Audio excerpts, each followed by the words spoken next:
This is the Parasha of Mas'eh. Mas'eh in Hebrew means the journeys.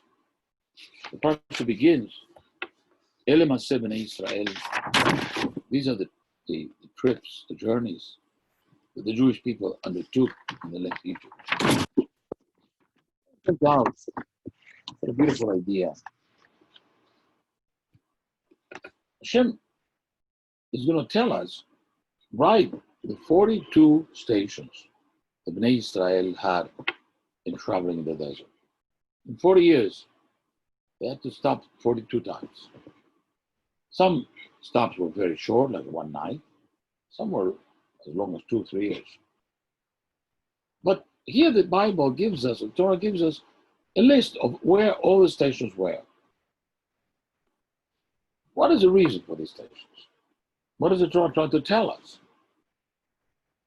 So some of the commentators suggest that when a person finishes a journey,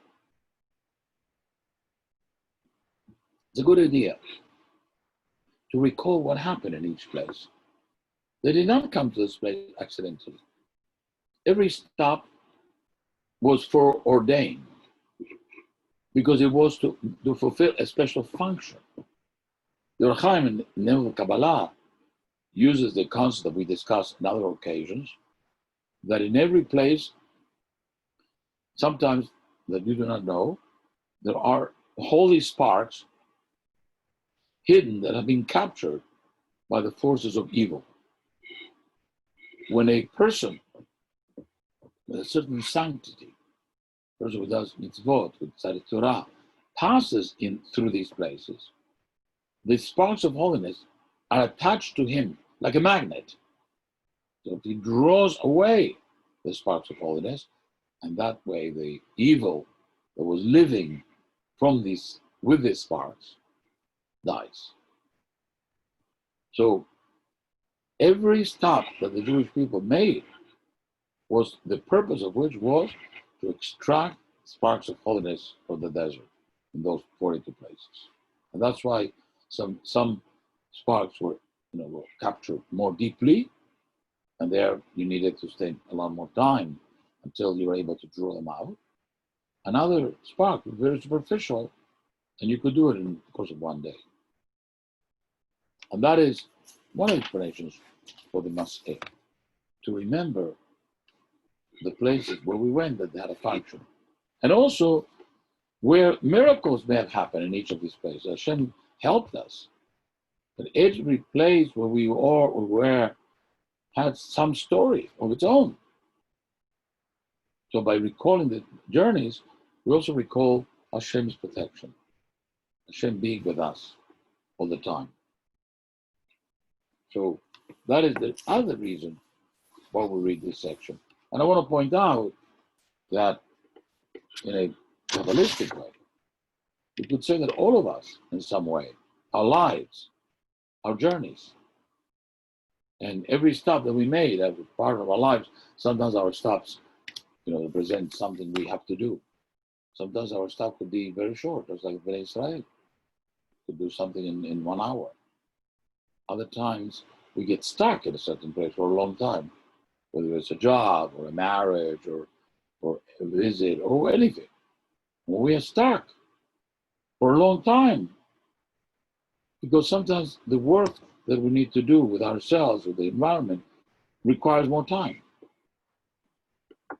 And so that is the reason why we actually have to read about these journeys. And in a way, we too take journeys. We are on a journey. And every stop that we made, though, every place we come, has a reason, had a purpose. Somebody may say, why am I in this place so long? That may be because you're doing a job, you have a function. That's why it takes a long time to finish the job that you need to do. So in a way, we could also say that our lives are journeys, or one long journey. And every stop in the way that we have to stop has a function, has a reason for us to develop something, to hide something, to elaborate.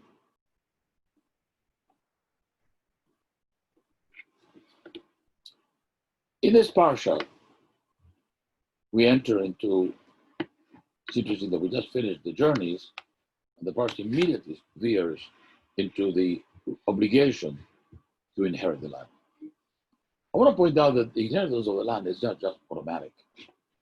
It's just not like, you open a will and suddenly you discover that somebody left you $1 million. No. The inheriting of a land is the active process, the set of actions that are involved in taking control of the land. The Torah says, "V'nachaltem et haaretz." V'orashtem et haaretz. You have to fight, you do activity to be able to get the land. The land is yours because Hashem promised it, but it doesn't give it to you in a silver platter.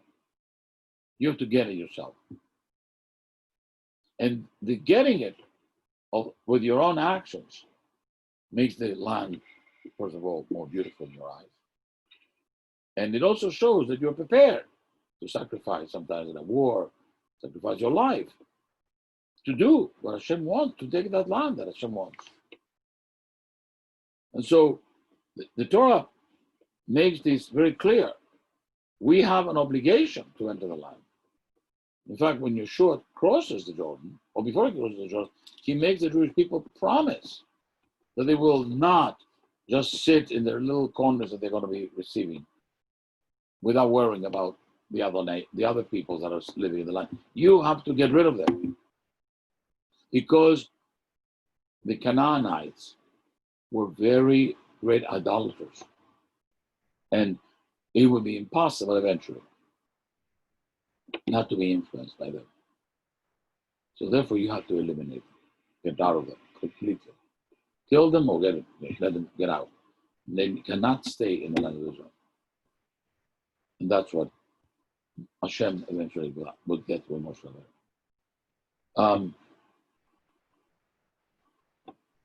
And it makes a statement which is very, very powerful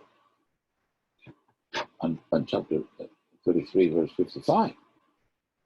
If you do not displace, move away, move these nations away from the land of Israel, move out. Those that you do not take out will be like pins in your eyes.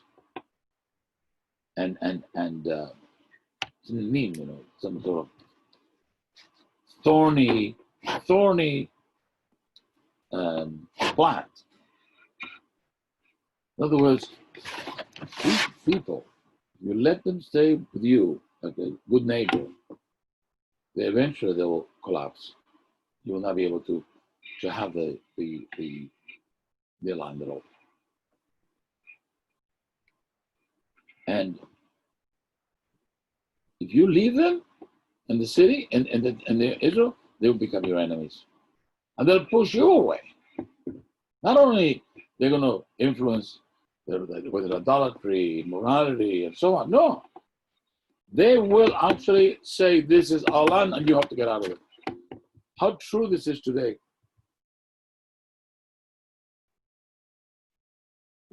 The Arabs of Israel today are saying, you have to get out to the Jews. This is our land. Even though this is our land for 3,000 years, 3,500 years. Our history is there. We created so much. The names of the city, the names of the town are Jewish. The Arabs think that we deserve to die. That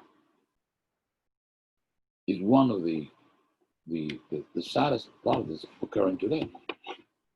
So maybe today too, we have to make sure that keeping them within us, close to us, is creating the great possibilities of destruction.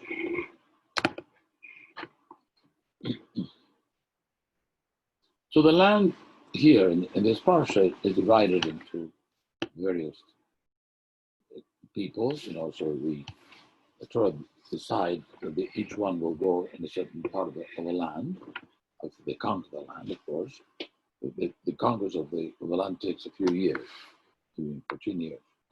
And they still don't conquer every single fortresses that remain, unfortunately, still occupied.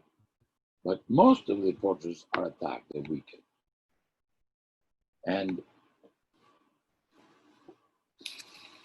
But the land of Israel is divided among all the tribes. But the tribes, the 12 tribes, except for Levi, the Levites don't have a land. They're given cities in various areas because they have to perform services in the temple, they have to be composers, artists, and so on. So they are a special tribe.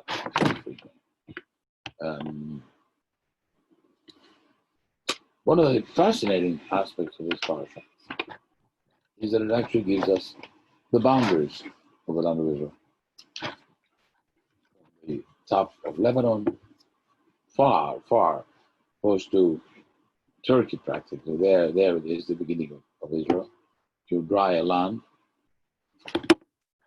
You draw a line from Lebanon all the way to the Sinai. And all this is our land, and then you go all the way to the Euphrates. So it gives us the boundaries of Israel. The reason that I mentioned the boundaries is because the Torah wants to say, this is your land. This Hashem gives us this land. We didn't take it from anybody else. Hashem gives us his land. He didn't have to give us other things. I gave them other places. But we, as the recipients of this particular land, the fact that we have not been able to exercise our rights and so on, it doesn't mean that it's still our land. So this is the story that they give us, the act of division. People took something from the basket with the name of the tribe, and then took another piece of paper with the name of the place, and so that's what they match. So when is going to get the Dan, the north. So each one has its own section. Then the Torah tells a story of how the daughters of Vitro actually are going to exercise. We recall they were asking Moshe Rabbeinu what's the law? Can we inherit our father? Moshe Rabbeinu said he was going to answer. So the answer is yes. So the daughters of Sumchat know also, they want to get a part in the land for their father. And the Torah then stipulates, Kodbat Yoreshet Nachala, every daughter who will be the recipient of inheritance, the children of Israel. An inheritance. So each family had its own place to inherit. And then the daughters of Sukhat promised that they will marry in the other land, men from the same tribe, because the people of the tribe were concerned that if they inherit land and they get married to another man from another tribe, the men and the family with this woman would all take the people to the other side, to the other country. So that's why it needed to be,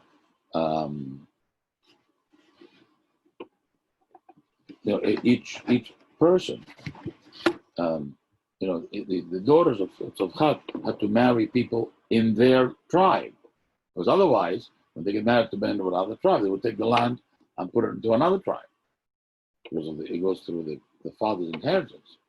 So a woman from the tribe of Menashe marries somebody from the tribe of Reuven, for example, then when they have a child is going to inherit the property.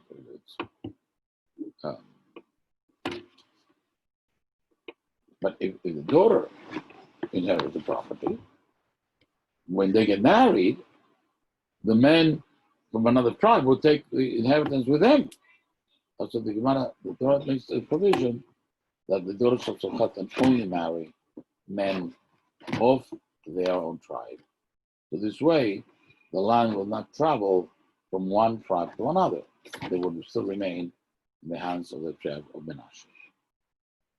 This idea that they were restricted to this tribe only existed for a little while until eventually it was rescinded by the rabbis. And that day, when they rescinded the prohibition and they allow everybody to be able to marry anybody they want, that day became Tu B'Shvat. Also, Tu B'Av, the 15th of Av, when the regulation that the daughters of Tzolkhat could only marry people of their own tribe, or that in general, any woman who inherits land from her family, her father, has to remain in that tribe, married to that tribe, so that when the son inherits the land, and the son belongs to another tribe, he will take the land with him, so they will diminish the inheritance of Menashe. Okay, and that's the way the Torah ends, with this beautiful story of the daughters of Tzolkhat being very happy that Hashem legislated that women can inherit land. As it says, that the daughters of Tzolkhat were very, very proper. And it ends with the daughters of Tzolkhat, married men of their own tribe, family of Menashe, and therefore they remain, the inheritance will remain part of them. They will be, and that's the way, how beautiful. Elia mitzvot mishpatim asher tzivah Hashem b'yad Moshe b'nei Israel avod mi'ad ben Yarden lecho. So it says that these are the commandments, the laws. God gave to Moshe Rabbeinu to the Jewish people in the steps of Moab. Go and be happy. And so this ends the book of Bamidbar. It says these are the laws for which we are going to live in the land of Israel. But the important thing is you have to inherit. You have to fight for it. You have to work to make sure that it is yours. And that is something that I want to end with this point. Today in Israel, we find this problem. It's a very difficult thing to be able to maintain the land. We have to fight against a lot of enemies, a lot of people who are fighting for us not to have the land. And it's difficult to live in Israel. Sometimes it's also difficult. It requires some sacrifices and some dangers. And we see that people who live in Israel are really doing the job of inheriting the land by their own presence, their own work. And for us, it's a very important role to be able to maintain, to be in Israel. And I told you this in the 12th century, 13th century, the Ramban says that it's an obligation for us to go and actually get and conquer the land. We were out of the land since the Roman times. Some Jewish communities remain, but the majority of Jewish people lived outside of Israel. And the land of Israel was dominated first by the Crusaders, then by the Muslims. So people wanted to go to Israel, but it was very difficult. There was no way to go until one man in this 15th century, 16th century rather, by the name of Don Jose Nassi, a Portuguese Jew from a family of Nassi. You may know his mother-in-law, Dona Gracia Mendes, who was a very wealthy woman. The Mendes and the Nassi control the maritime, the naval ships that went from America to Europe. So they were very wealthy people, and they had a special dispensation of the king. So Don Jose Nasi had an idea. Why not get some mercenaries and invade Israel? Get some cannons, we get some weapons. We don't have to make a full war. We're just going to get some people to get out of Israel. And his plan almost went through. He even consulted with the Sultan at this time to be able to, that it would be possible to do it. But we see here that the desire, the dream of living in the land of Israel, conquering the land of Israel, having it for us and not for the non-Jews, is an important part of our lives. And, also we learned in the Gemara that even on Shabbat, a person can tell a non-Jew, write a contract. I'm buying a house in the land of Israel. You're allowed to do this on Shabbat because living in Eretz Israel is so important. Residing in Eretz Israel, conquering land of Israel. And now we're going to go into the process of annexation, with the call annexation. In reality, it means the Jewish people is going to reclaim the land that always belonged to us, Judea and Samaria, part of Eretz Israel. And many people now are worried. Maybe we shouldn't do it. They're weak. We should wait for the president, for Trump, to give us the green light. It's always a struggle. And if we do it, people criticize us. But ultimately, it's our obligation. It's a mitzvah. The Torah says you must remove the enemy from the land, and you must bring Jews to the land of Israel. This is a beautiful story that we learn at the end of the Parasha Mas'eh. And I want to end it that in our lives too, we live lives of journeys, and in our experience, every moment that we stop may have had a reason for us to be there. This concludes Parashat Mas'eh.